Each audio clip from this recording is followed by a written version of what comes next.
अस्सलाम वालेकुम students, welcome to channel सायर मेडिकल लर्निंग।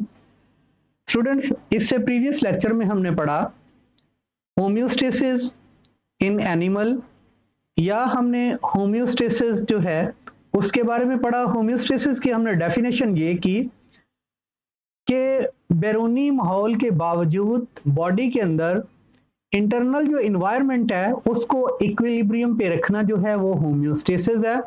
जिसमें हमने पढ़ा कि पानी को जो है वो इक्विलिब्रियम पे ऑस्मोलरिटी उसकी कायम रखना, या बॉडी के टेम्परेचर को मेंटेन रखना 37 सेंटीग्रेड तक बॉडी के अंदर, बावजूद इसके कि बाहर का टेम्परेचर कितना भी है। अब इसी कंडीशन को स्टूडेंट्स हम प्लांट्स पे अप्लाई करेंगे और देखेंगे कि प्लांट्स के अंदर भी होम्योस्टेसिस का प्रोसेस होता है, जिसमें प्लांट्स अपना मेटाबॉलिक वेस्ट जो है वो किस तरीके से बॉडी से एलिमिनेट करेंगे। रीडिंग से स्टार्ट करेंगे। Plants respond to environment change and keep their internal condition constant। अब environmental change यहाँ से है, ये respond करते हैं environmental change को। जब भी environment के अंदर कोई तब्दीली आती है तो जो plants हैं उसको ज़रूर respond करते हैं, ताकि अपनी internal जो इनकी condition है उसको constant रखें, equilibrium पे रखें, homeostasis जो है उसको maintain रखें। They apply different mechanism for the homeostasis of water and other chemical, oxygen, carbon dioxide, nitrogen materials।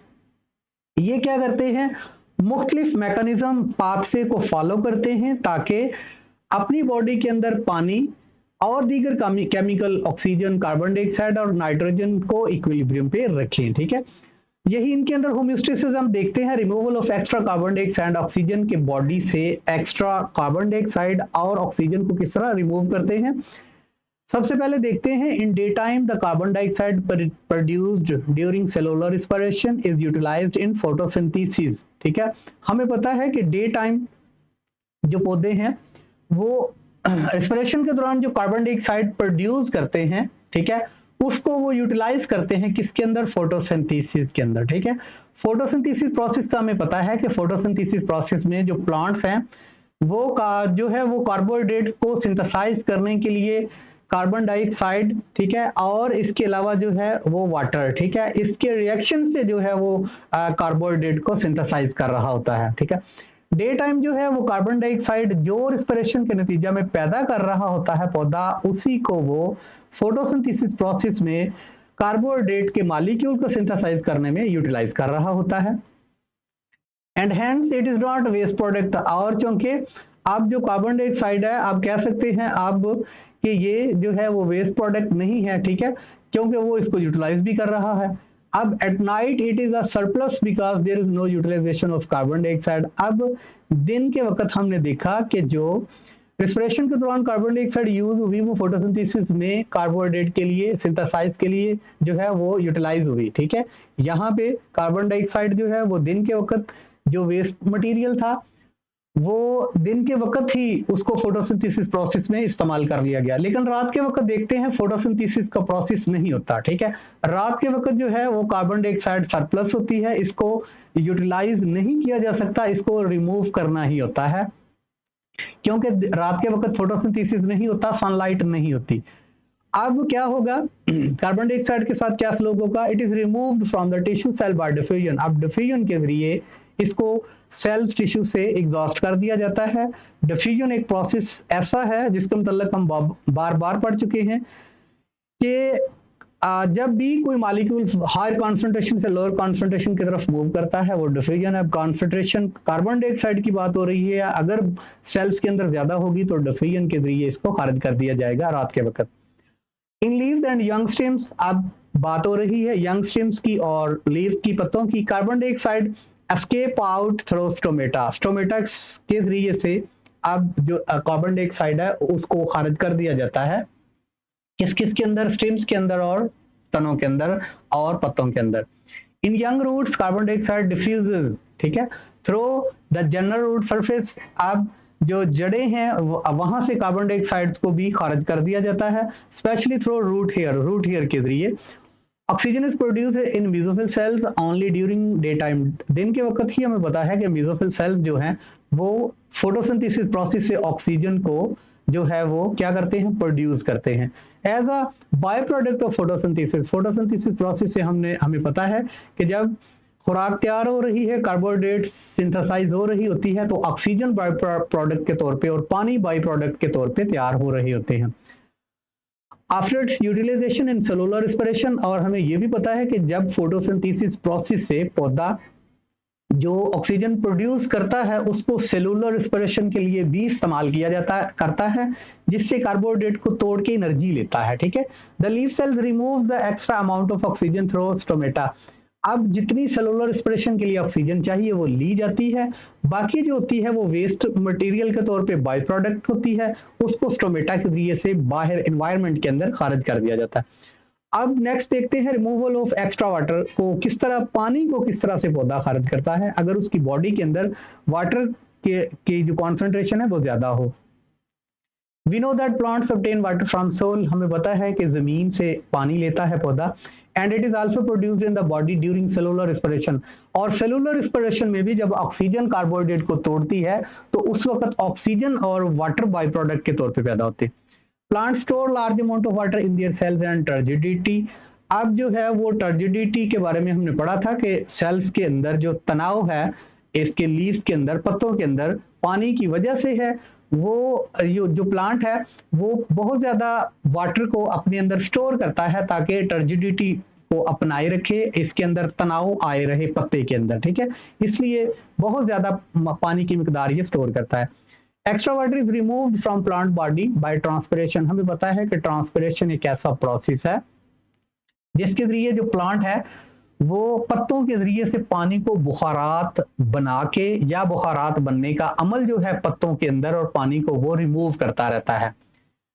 At night transpiration usually does not occur. अब रात के वक्त ट्रांसपिरेशन नहीं होती, पानी बुखारात बन के नहीं उड़ता क्योंकि टेम्परेचर ही नहीं होता, रोशनी नहीं होती। ठीक है, most plant have their stomata closed, और जो प्लांट है वो स्टोमेटा को क्लोज कर लेते हैं, स्टोमेटा सुराख ही बंद कर लेते हैं क्योंकि if there is a high water content in soil, अगर फिर भी अगर पानी जो है वो बहुत ज्यादा जमीन के अंदर प्रेजेंट है, ठीक है, यहाँ पे बात हो रही है कि रात के वक्त ट्रांसपिरेशन का अमल नहीं होता, स्टोमेटा क्लोज होते हैं, लेकिन फिर भी हाई वाटर कंटेंट सोल के अंदर प्रेजेंट है, वाटर एंटर द रूट्स, फिर भी जो कुछ पौधों के अंदर पानी जो है वो जड़ों के जरिए दाखिल होता है, and is accommodated in xylem vessels, और जाइलम वेसल्स के अंदर आता है।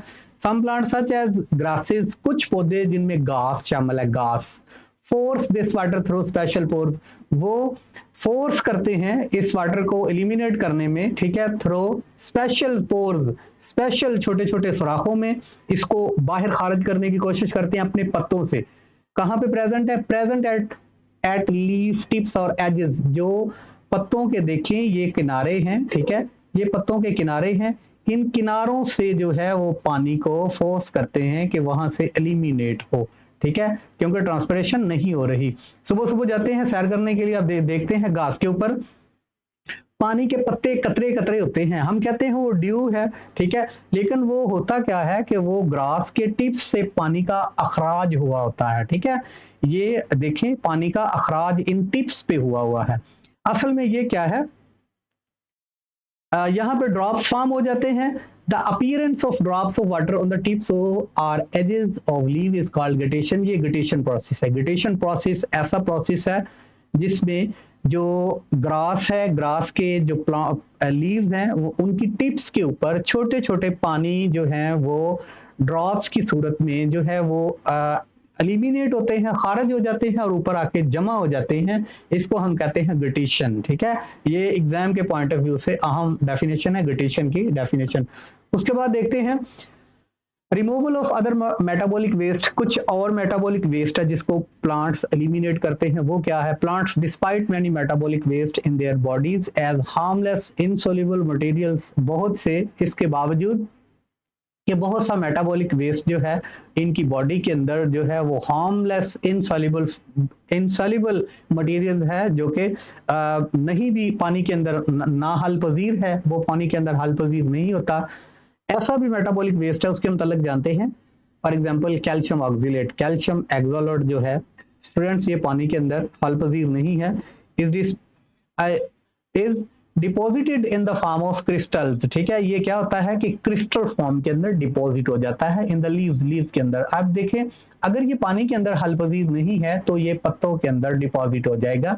ये क्रिस्टलाइन स्ट्रक्चर है कैल्शियम ऑक्सलेट का। ठीक है, अब स्टूडेंट्स यहाँ पे स्ट्रीम ये स्ट्रीम के अंदर और लीव्स के अंदर जो है ये अकम्युलेट होगा, डिपॉजिटेड होगा ऑफ मैनी प्लांट्स, बहुत से पौधे, फॉर एग्जांपल इन टोमेटो। ठीक है, टोमेटो टमाटर का जो पौधा है उसके तने के अंदर या पत्तों के अंदर इसके क्रिस्टल जो है वो डिपॉजिट हो जाते हैं। निकलते खारिज किस तरह होते हैं?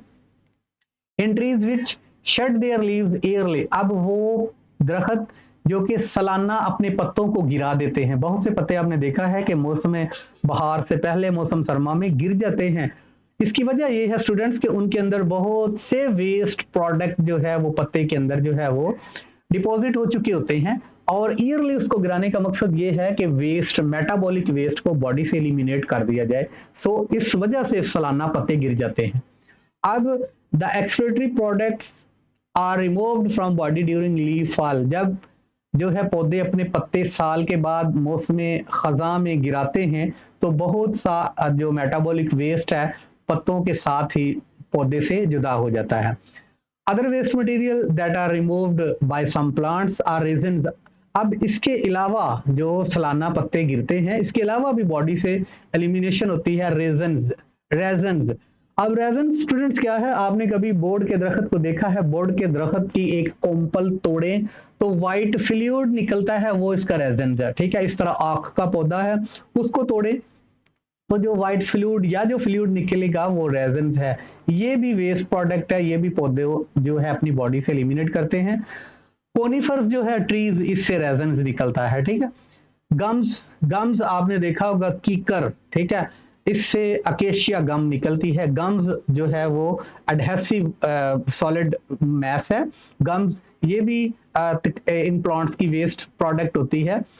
उसके बाद कीकर, यहाँ पे एग्जांपल है कीकर से। अब लेटेक्स बाय रबड़ प्लांट्स। अब जो रबड़ के प्लांट से मटेरियल निकलता है जिसको हम रबड़ कहते हैं, उसको लेटेक्स कहते हैं। ठीक है, and mucilage by carnivorous plants. Mucilage students इसको कहते हैं जो आपने भिंडी तोरी को कभी तोड़ा है, उससे जो एडहेसिव मटेरियल सा निकलता है उसको हम म्यूसिलेज कहते हैं। ठीक है, ये निकलता है कार्निवर्स प्लांट से। ठीक है, कार्निवर्स प्लांट्स जो होते हैं, जो गोश्तखोर होते हैं, उन प्लांट से म्यूसिलेज निकलता है। इंसेक्ट उनके ऊपर बैठते हैं और उसके साथ चिमट जाते हैं।